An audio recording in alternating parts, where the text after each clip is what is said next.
Thank you very much, Galactic Entrepreneurs. And when I say the first presentation, this is exactly what I was speaking on earlier. Both teams coming together, having a comprehensive plan, not just focusing on one individual aspect, but looking at the entire macro picture of what a habitable colony would look like on the moon. The moon is where we're going next. For the Artemis missions, going back to the moon, to live more sustainably, to live for longer periods before we just visited with the Apollo missions. But we want to set up scientific bases to live for days, weeks, months, eventually years. And this is exactly what we need. Power generation on the moon is important. RTGs is which is a radioisotope thermonuclear generator, are the go-to at the moment, but they have potential hazards. They're radioactive. Solar panels are a great idea, except for the fact that the moon's day-night cycle is very long. So it's in the near side of the moon is lit up for about 14 days, but then it's in darkness for 14 days. So having a way to generate electricity, not just from the sun, but also from the aspect of the shadows, the cooling, that's very ingenious, and I applaud you on that. Growing food is also very important. Using lunar regolith as a growth medium is not very good. Regolith packs as soon as you water it. It's very difficult for root networks to grow. So enriching the soil, breaking it up, those are very important things to look at. I applaud you. Very well done. Next up, we will have Space Invaders. May I have the team in person from Space Invaders come up? And also, anyone online from Space Invaders, please, at this point, turn on your microphones and your camera. Thank you.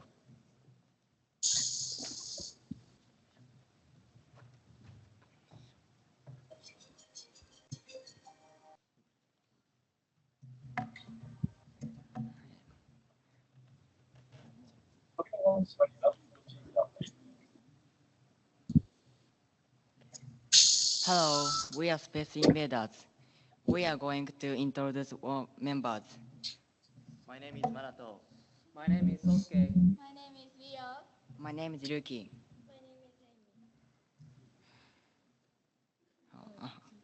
is Amy. We are going to talk about how to use wind power generation on Mars. The Japanese team is looking into wind power generation on Mars, while the Australia team is looking into solar power generation on Mars. This is table of contents.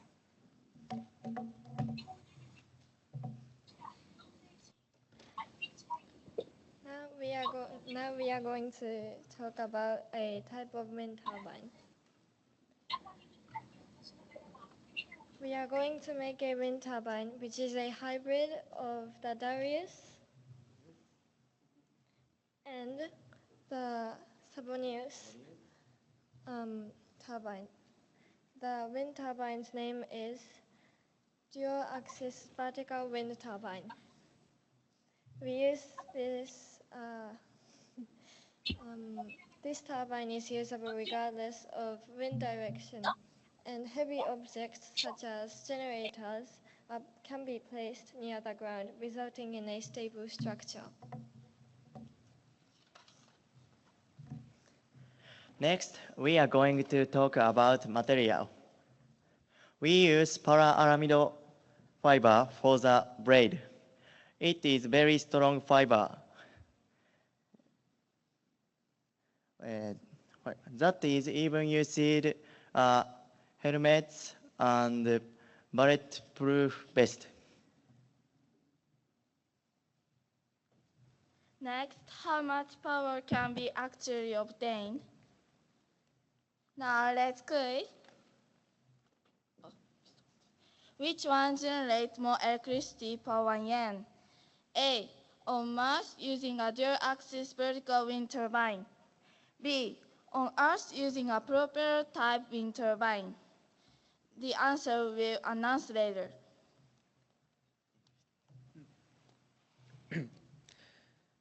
Power generation formula is power generation equal performance coefficient times one half times air density times wind exposed area times wind speed.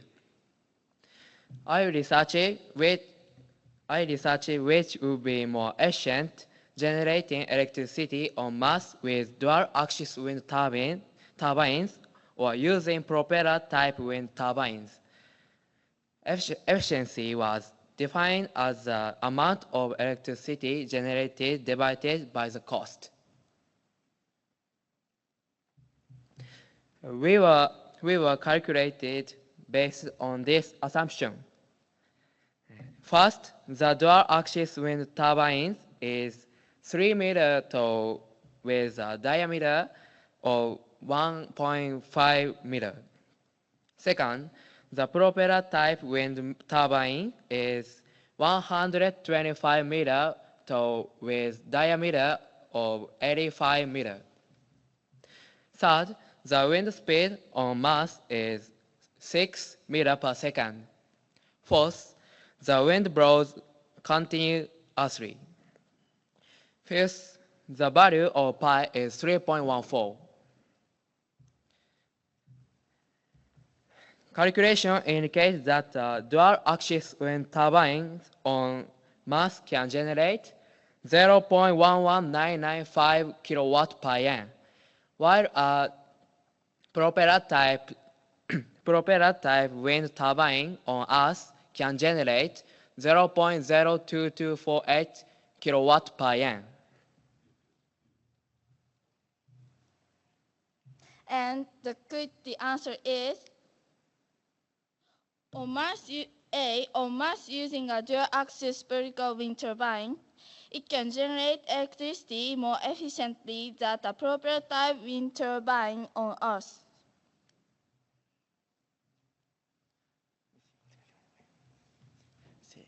Thank you for listening.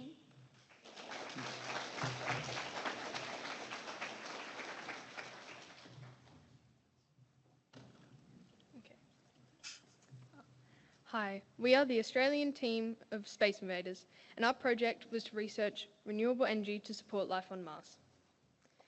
Here are the Australian team members. We have Lucy Smith, but sadly she could not be here today, Alice Gunn, Lachlan Patch, Savannah Bylos, Olivia Parker-Dow, and we came up with our team name because this project is about invading space. We chose this topic because as part of the youth of this world, we feel that having ideas to use renewable energy is essential for our future. We decided to research how to provide energy on Mars, and our team discussed two possible energy options, solar and wind energy.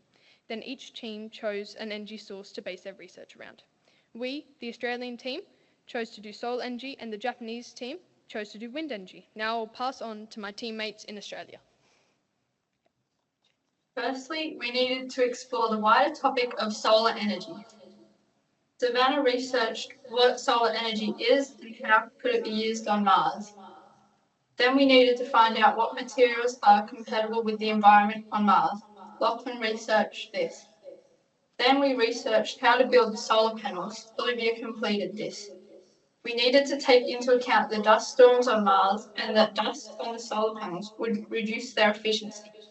Alice researched ideas to manage this. Finally, Lucy researched how to transport this energy across Mars. Next slide, please. Solar energy is the process when heat and light is converted from the sun. Solar power is produced when the sunlight is converted into electricity or used to heat air, water, or other forms of energy. Cold temperatures can be good for solar energy production, but can also be bad for some materials. For example, dust storms can stop the sun's energy from reaching the panel and leave dust residue on them. Next slide, please. Mars has very different conditions compared to our planet, so it must be taken into account when creating our energy source that some materials we use on Earth won't be able to withstand Mars's harsh conditions. The building materials must be resilient to high radiation, low pressure, and low temperature. Some materials that withstand these conditions include sulfur concrete, geopolymer concrete, and regolith-based materials. Geopolymer concrete is considered to be the highest contender for building materials on Mars.